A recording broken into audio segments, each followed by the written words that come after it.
Koregaon park जमीन गैरव्यवहार प्रकरणात झी24 तासच्या बातमीची सरकारकडूनही दखल घेण्यात आली आहे। नोंदणी महानिरीक्षक जमीन गैरव्यवहार प्रकरणाचा तपास करणार असल्याचं कळतंय। जमीन व्यवहाराच्या सर्व फाईल्स तपासल्या जाणार आहेत। नोंदणी महानिरीक्षक राजेंद्र मुठे या सगळ्यांचा तपास करणार असल्याचं कळतं आहे। ही आत्ताच्या क्षणाची मोठी बातमी आपण पाहतोय। झी24 तासच्या बातमीची सरकारकडून दखल घेण्यात आलेली आहे। नोंदणी महानिरीक्षक या सगळ्या व्यवहाराची तपासणी स्वतः करणार आहेत। जमीन व्यवहाराच्या सर्व फाईल्स स्वतः तपासणार असल्याचं कळतंय। मुख्यमंत्र्यांनी या सगळ्या प्रकरणी कारवाईचे आदेश दिल्यानंतर समिती गठीत करण्यात आली। त्या समितीनंतर कारवाईला वेग आला आणि आता नोंदणी महानिरीक्षक या सगळ्या प्रकरणाच्या व्यवहाराच्या फाईल्स तपासणार असल्याचं कळतं आहे। झी24 तासच्या बातमीची सरकारकडून दखल घेण्यात आलेली नोंदणी महानिरीक्षक राजेंद्र मुठे या सगळ्याचा तपास करणार असल्याचं कळतंय।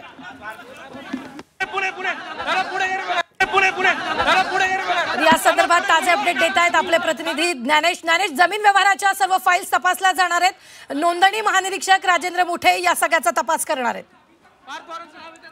रुबीना, यामध्ये सगळ्यात महत्त्वाची बाब अशी आहे, एखाद्या बातमीची मांडणी, तिची व्यापकता आणि आक्रमकता काय असू शकते, कशी असू शकते, याचं एक मोठं उदाहरण झी24 तासने आज महाराष्ट्रापुढे आणलेलं आहे।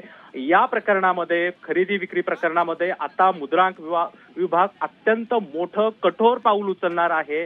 या व्यवहारामध्ये ज्यांनी जमीन खरेदी केली आणि विक्री केली अशा दोन्ही पार्ट्यांविरोधात आता मुद्रांक शुल्क विभाग पोलिसांमध्ये तक्रार देणार आहे आणि त्याच्यानुसार फसवणुकीचा गुन्हा दाखल होणार आहे। या घटनेतली ही सगळ्यात मोठी घडामोड महाराष्ट्रासमोर येत आहे। या निमित्ताने आता या कंपनीचे मालक अर्थात पार्थ पवार, त्यांचे पार्टनर आणि ज्यांच्याकडून ही जागा घेतली ही मंडळी आता पोलिसांपुढे जाणार आहे।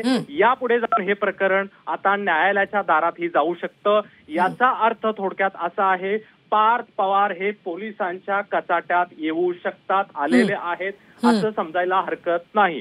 या संदर्भामध्ये पुण्यातल्या कोरेगाव पार्क किंवा बंड गार्डन पोलीस स्टेशन मध्ये आता या समितीचे अध्यक्ष राजेंद्र मुठे हे आता तक्रार घेऊन जाणार आहेत आणि त्यानंतर काही वेळातच गुन्हा दाखल होऊ शकतो।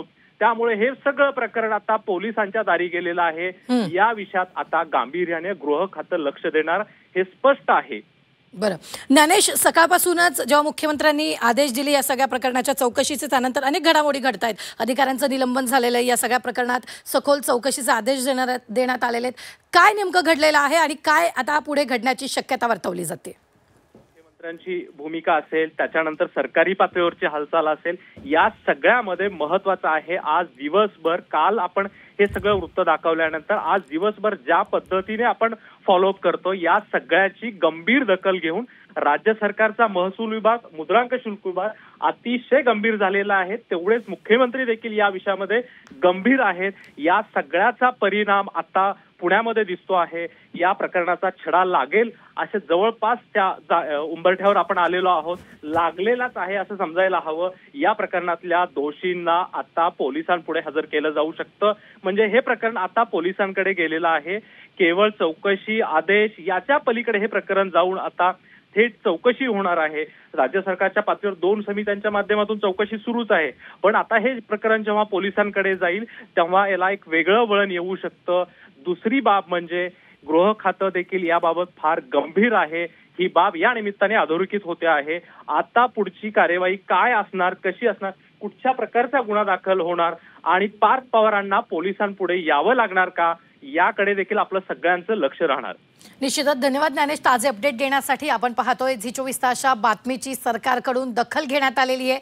हा जो काही व्यवहार झालेला आहे, झी24 तासनं जो व्यवहार दाखवलेला आहे आणि त्यानंतर आता या सगळ्या व्यवहाराच्या फाईल्स तपासल्या जाणार आहेत आणि पुढील कारवाईला सुरुवात झाल्याचंही आपल्याला पाहायला मिळतंय।